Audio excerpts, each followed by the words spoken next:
We're going to try to make this more natural. Maybe you should move in. I don't know if they could see you. We don't really know what we want to talk about, so it's sort of like going to be random.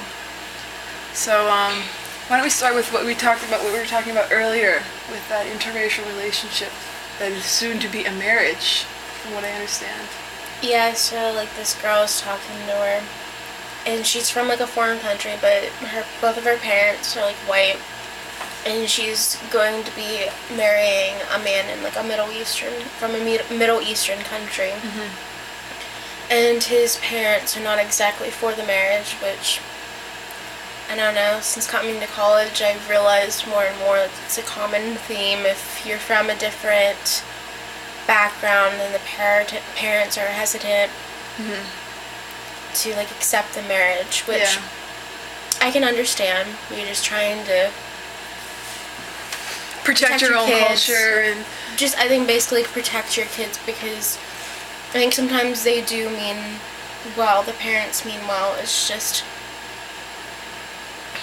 they need to realize that, you know, their child, this is what makes them happy. But at the same time, there's also like a different aspect. Sometimes having that your parents create like a rough spot for a relationship, it helps to make a person think more about his or her own culture, and also think if they really, really do want this marriage or relationship. yeah. Because sometimes just people just jump into relationships and they might think, well, this is interesting, but if they really have to think about it, and if they still want to do it after, you know, having to struggle with their culture in the future, which they will, having to combine and merge those. Yeah. I can see the positives in it.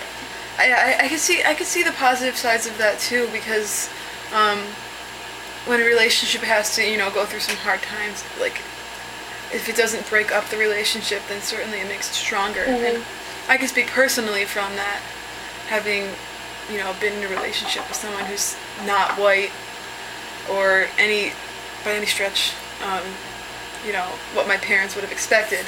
It's been a challenge. So, for sure, it's made our relationship stronger, and now we're living apart.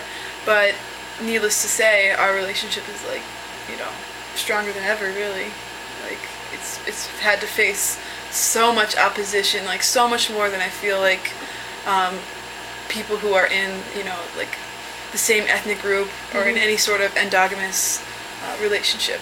So, I think you're right. I think it's really true. Yeah, and just having to think about it more, because I didn't have to really think about it all that much and see all the different sides of it. Yeah. Because I grew up in a small town, and everybody's like mostly white.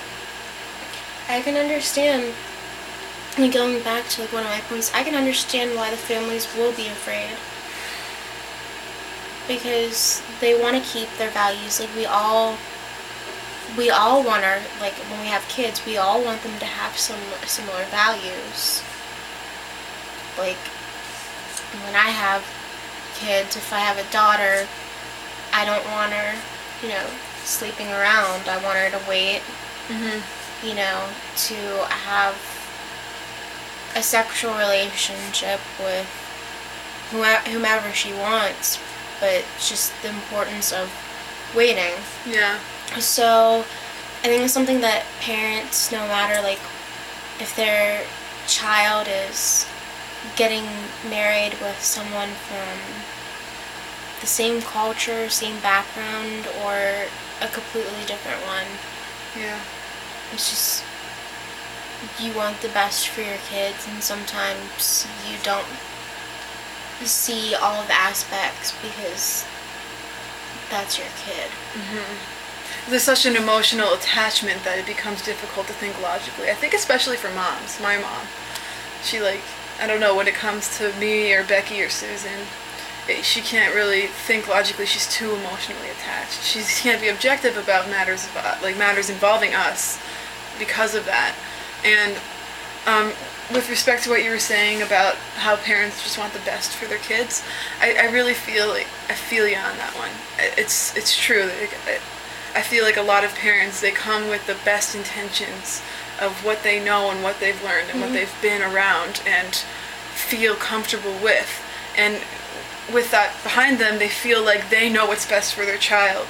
But at a certain point, that person becomes their own individual, and they can't have somebody else tell them what to do anymore. I mean, then they wouldn't be their own person. Yeah. I don't necessarily think that, I don't know about, like, in your case, but I don't think it's just, yeah, there is, like, a lot of emotion involved in it. But if you do think about it, when you're thinking about your kid, there is, like, some logic. And I want my kid to have the same values. My culture is really important to me. I want it to be passed on. I want my child's kids, my grandkids, to have the same values.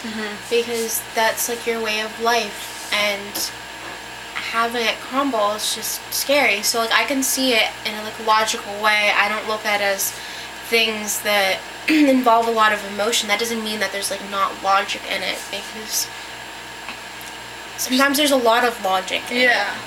I see what you're saying. Certainly there's a lot of logic in it, but it might just not be logic that's applicable to someone who's a grown person and is making their own decisions and is living in a country where it's a very individualistic mentality, and you can do what you want, and you can be what you want, and, you know, with that environment, being raised in that environment, it really just condones individuality and self-sufficiency.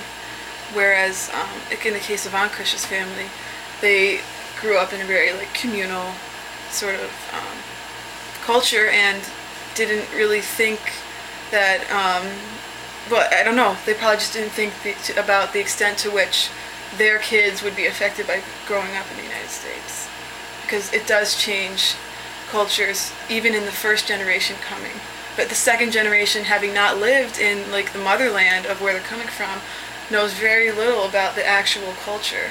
So they're very impressionable at a young age, and they grow up with the set of values and the people that they're around, and they assimilate that as their identity often.